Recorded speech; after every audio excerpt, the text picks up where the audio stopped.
Jesus chama ricos e pobres para terem a mesma posição social. Discípulo não tem posição social. Jesus destrói com as classes. Jesus destrói com também os preconceitos raciais.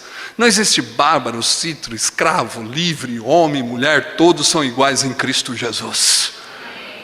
Porque a sociedade pode implantar qualquer sistema social, mas nós, como discípulos, permanecemos num sistema só. Somos iguais. Eu não quero ter discípulo, mas eu gostaria muito de ver discípulos de Jesus abandonando tudo como fazia no primeiro século para depender de Deus.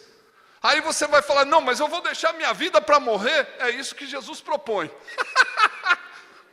Se você não deixar a sua vida, você não pode ter vida. E aí Jesus, ele também está mostrando que se nós amarmos só a Deus, nós somos simplesmente religiosos. Se nós amarmos só as pessoas, nós não passamos de ateístas e ativistas. Agora, se nós amarmos só a nós mesmos, nós vamos ser narcisistas. Então Jesus, ele fala que ele é o caminho para destituir uma religião, ele é o caminho para destituir a forma da pessoa amar o outro, porque antes eu tinha que amar a Deus e não precisaria amar o próximo. Então, com o caminho, ele vai aprender a amar o outro. E ele também destitui essa situação narcisista, porque eu não existo se o outro não existir. Então ele é o caminho, porque ele é um estilo de vida que destitui a religião, que ele destitui uma situação social de desigualdade, porque se eu amo o meu irmão, eu não vou deixar ele passar necessidade, porque eu o amo. Não adianta só falar que ama, né? Tem que ter atitudes de amor, e isso João vai falar na carta. Se eu vejo o meu irmão passando necessidade, eu reter o recurso desse mundo, pode o amor de Deus habitar nele? Então é uma pergunta que João já sabe a resposta. Não. Né? Então a vida cristã, o caminho de Jesus, é um caminho de entrega ao outro e de entrega a Deus, para que a gente possa de verdade se encontrar nessa relação e nos amar. Não adianta você querer falar que você tem uma escola de discípulos na sua igreja que se encontra uma vez por semana. Não dá. Porque não se faz discípulo sem conviver. E teve alguém que falou assim, mas você vai morar onde? Jesus falou, vem ver. Aí andaram e não encontraram a casa de Jesus. Se queremos ser discípulos de Jesus, nós precisamos trazer pessoas para dentro do nosso convívio, ao ponto de nós mostrarmos para eles quem o Cristo é. Porque sem isso, nós não vamos poder mostrar quem o Cristo é. Não dá. E eu quero falar para você de uma experiência, permita-me falar de uma experiência que nós tivemos, que foi super interessante. Levei minha família toda para uma churrascaria. Foi impressionante. Minha família, 37 pessoas, entre elas prostitutas, bandidos, assassinos e travestis.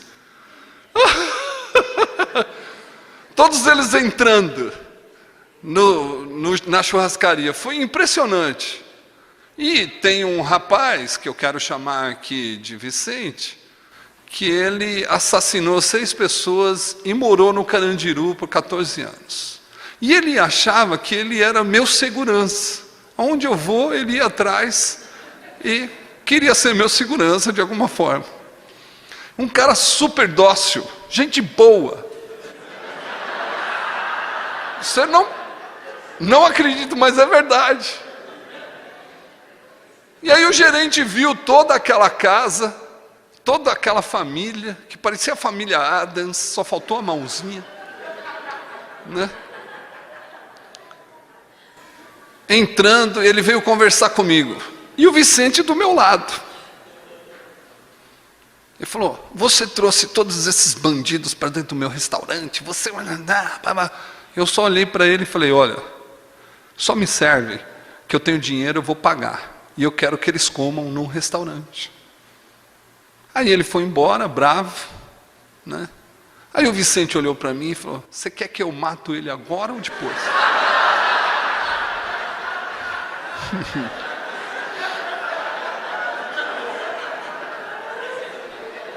Agora, por que que ele tem essa expressão, irmãos?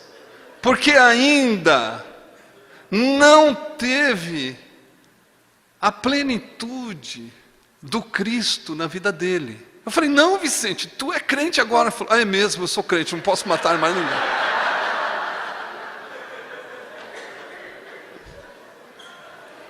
Então, estar entre a vida e a morte é estar vivendo as aventuras que o Cristo traz para a sua vida, ao ponto de você se envolver com pessoas que a sociedade não quer, ao ponto de você se envolver com pessoas que a igreja do Senhor não quer.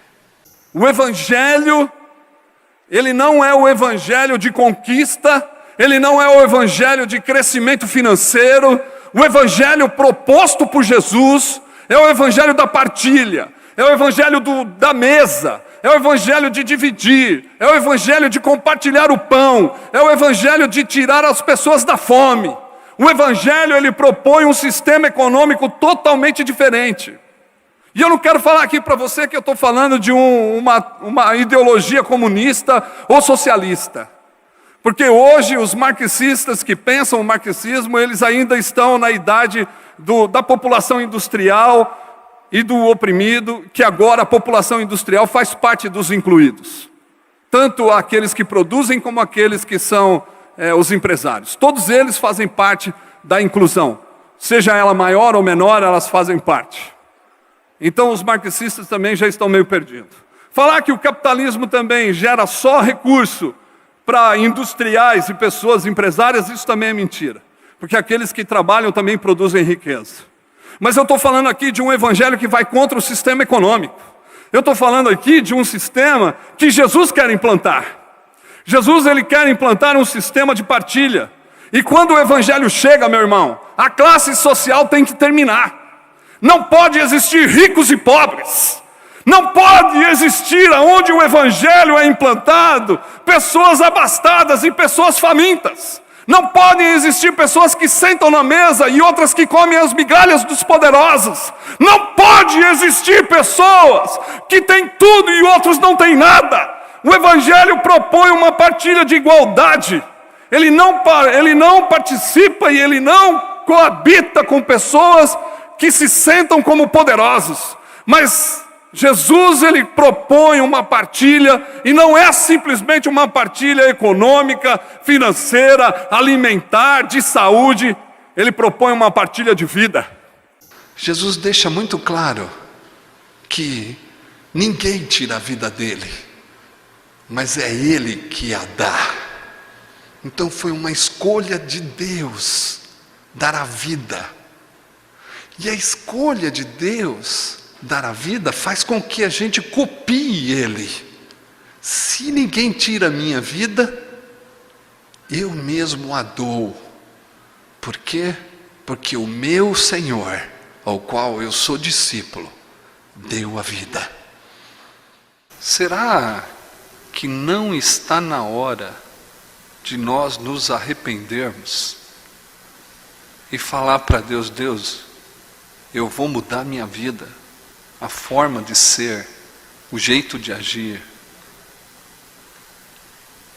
e a forma de tomar posse das coisas?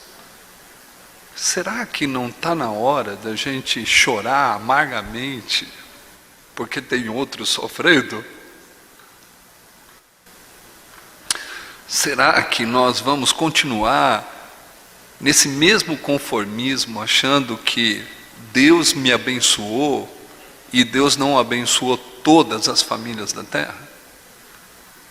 Será que a gente vai precisar ainda caminhar muito para a gente poder chorar amargamente diante de Deus por causa do nosso pecado em relação ao outro? Eu acho que a gente precisa de verdade, de pessoas que não vão amar as coisas, mas vão amar as pessoas e vão libertá-las dessa vida egoísta, pequena, fechada. O que os pastores estão fazendo para terminar com isso? Com essa diferença econômica, social? Será que só o dízimo já cala a nossa boca? Será que nós temos medo de perder os latifundiários que estão nas nossas igrejas, sustentando os nossos sonhos? Nós precisamos pensar se de verdade nós queremos acabar com a diferença social da nossa cidade.